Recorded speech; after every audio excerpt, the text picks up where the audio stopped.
नमस्कार, आप देख रहे हैं भारत की आवाज़ न्यूज़। मैं पीयूष कुमार मिश्रा।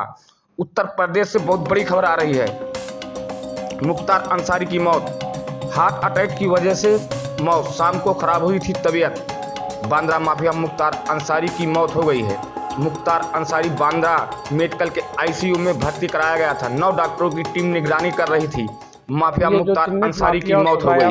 मुख्तार अंसारी बांद्रा मेडिकल के आईसीयू में भर्ती कराया गया था। हालांकि आधिकारिक तौर पर पुष्टि नहीं हुई है।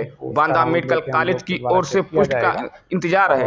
इसी बीच मऊ और गाजीपुर और बांद्रा में सुरक्षा बढ़ाई गई है। बड़ी संख्या में पैरामिलिट्री फोर्स की तैनाती की गई है। डीजीपी मुख्यालय से सतर्कता बरतने के निर्देश दिए हैं। माफिया मुख्तार अंसारी की बिगड़ी तबीयत बिगड़ने पर उसके परिवार के सदस्य बांद्रा के लिए रवाना हुए हैं। देखिए विस्तृत report editor in chief Shri Bholanath.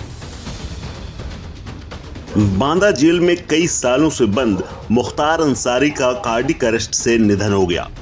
Barrack में उसे हार्ट अटैक पड़ा और उसके बाद इलाज के दौरान उसने दम तोड़ दिया। लेकिन ये कम ही लोग जानते हैं जिस मुख्तार अंसारी के नाम से पूरा पूर्वांचल और यूपी तक दहलता था, उसका परिवार बेहद सम्मानित था। उसके दादा स्वतंत्रता सेनानी थे, जबकि चाचा उपराष्ट्रपति। जी हाँ, सुनने में थोड़ा भले अजीब लगे, लेकिन मुख्तार अंसारी का परिवार और उसके परिवार की हिस्ट्री कुछ ऐसी ही। बहुत कम लोग जानते हैं। कुछ ही लोगों को ये यकीन होता है कि मुख्तार जैसा माफिया एक प्रतिष्ठित परिवार से संबंध रखता था। अगर उसके परिवार के बारे में बात करें तो मुख्तार अंसारी का जन्म गाजीपुर जिले के मोहम्मदाबाद में 3 जून 1963 को हुआ था। उसके पिता का नाम सुभानुल्लाह अंसारी और मां का नाम बेगम राबिया था। गाजीपुर में मुख्तार अंसारी के परिवार की पहचान एक प्रतिष्ठित राजनीतिक खानदान की है। बीते 17 साल से ज्यादा वक्त तक जेल में बंद रहे मुख्तार अंसारी के दादा डॉक्टर मुख्तार अहमद अंसारी स्वतंत्रता सेनानी थे। उन्होंने अंग्रेजों के खिलाफ गांधी 1927 में कांग्रेस के अध्यक्ष भी रहे। मुख्तार अंसारी के नाना ब्रिगेडियर मोहम्मद उस्मान ने 1947 की लड़ाई में शहादत दी थी। परमवीर चक्र से बाद में उन्हें नवाजा गया था।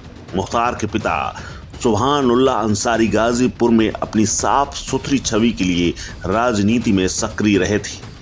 भारत के पूर्व उपराष्ट्रपति हामिद अंसारी रिश्ते में मुख्तार अंसारी के चाचा लगते हैं। आपको बता दें, बांद्रा जेल में लाए जाने से पहले एक मामले की सुनवाई के लिए मुख्तार अंसारी को रोपड़ जेल से भी लाया गया था। यूपी की बांद्रा जेल से पंजाब की रोपड़ जेल तक उसका आना जाना कई बार हुआ था। इसके बाद वो लंबे समय तक बांद्रा में ही रहा।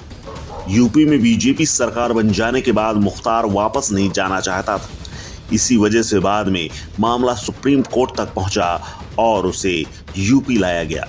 उसे यूपी लाए जाने के लिए दोनों राज्यों की सरकारों में लंबी खींचतान चली। मामला सुप्रीम कोर्ट तक पहुंचा। सुप्रीम कोर्ट ने सुनवाई के बाद उसे यूपी शिफ्ट करने का फरमान सुना दिया। इसके बाद 7 अप्रैल 2021 को सुप्रीम कोर्ट के आदेश के बाद भारी सुरक्षा इंतजामों के बीच बाहुबली और माफिया मुख्तार अंसारी को पंजाब के रोपड़ जेल से हरियाणा के रास्ते आगरा, इटावा, औरैया होते हुए बांद्रा जेल तक पहुंचा दिया गया था। अगर इसके दबंगई के किस्से की बात करें तो मऊ में दंगा भड़काने के मामले में मुख्तार ने गाजीपुर पुलिस के सामने सरेंडर किया था और तभी से वो जेल में बंद था।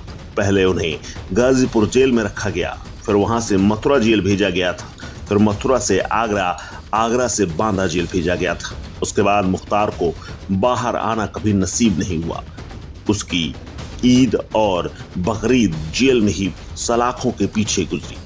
एक मामले में उसे पंजाब की जेल में शिफ्ट किया गया था, लेकिन तमाम आरोप लगे और बाद में उसे फिर वापस यूपी आना पड़ा। हालांकि मुख्तार अंसारी के बारे में ये चर्चा आम है कि पूर्वांचल में कभी उसका दबदबा हुआ करता था। कभी उसके काफिले में 786 नंबर वाली कारें दौड़ा करती थी, लेकिन सेना की चुराई हुई LMG खरीदने की चाहत और उसके बाद मुलायम सरकार के घिरने और कृष्णानंद राय हत्याकांड जैसे बड़े वारदातों को लेकर के मुख्तार का नाम कोई ये मुख्तार अंसारी और माफिया डॉन बन गया। इस खबर में फिलहाल इतना ही। अपडेट्स के लिए बने रहिए वन इंडिया हिंदी के साथ।